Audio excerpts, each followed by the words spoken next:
பசுமை நிறைந்த ஒரு சிற்றூரின் அமைதியான காலை இது.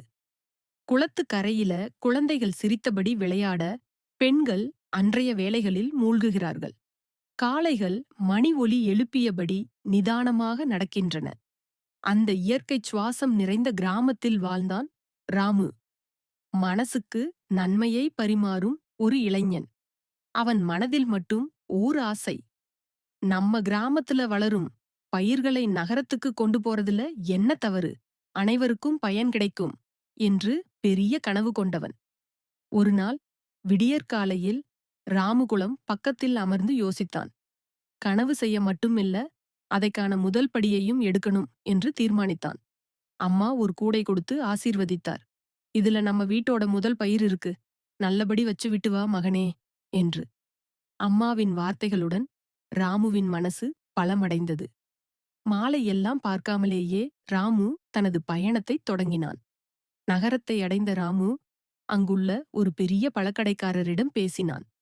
அவன் கொண்டு வந்த பழங்களை பார்த்தவுடன் அந்த கடைக்காரர் கண்களை பெரிதாக திறந்து, அட இது ரொம்ப தாஜா, கிராமத்திலிருந்து வந்ததா என்று வியந்தார். ராமுவின் உண்மையும் அவன் பயிர்களின் நறுமணமும் அங்கிருந்தவரை உடனடியாக நம்பச் செய்தது. நியாயமான விலைக்கு ராமுவின் பொருட்கள் எல்லாம் விற்கப்பட்டன. அந்த நொடியில் ராமுவின் இதயத்தில் ஒரு வெற்றியின் ஒளி எரிந்தது.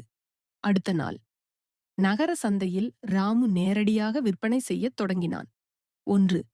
கிராமத்திலிருந்து நேரடியா வந்த பழங்கள், ரசாயனம் இல்லாதது என்று கூப்பிட்டவுடனே மக்கள் கூட்டம் கூடத் தொடங்கியது.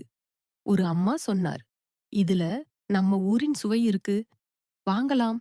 சிறு குழந்தை கூட பழங்களின் நிறத்தைக் கண்டு மகிழ்ந்தது. ராமுவின் கனவு அவன் கற்பனைக்குள்ளும் விட பெரிய வெற்றியாக மலரத் தொடங்கியது. நகரத்தில் பெற்ற வெற்றியுடன் ராமு திரும்பி தனது கிராமம் வந்தான். அவனைப் பெற்ற குடும்பமும் கிராமத்தாரும் மகிழ்ச்சியுடன் வரவேற்றனர். ராமு சிரித்தபடி சொன்னான், நாம் உழைக்கும் நன்மை எங்க சென்றாலும் மக்களுக்கு பயன் தரும். நம்ம ஊர் பயிர்களுக்கு மக்கள் காத்திருந்து கொண்டிருக்கிறாங்க. அந்த வார்த்தைகளில் பெருமையும் நம்பிக்கையும் எதிர்காலத்தின் ஒளியும் இருந்தது.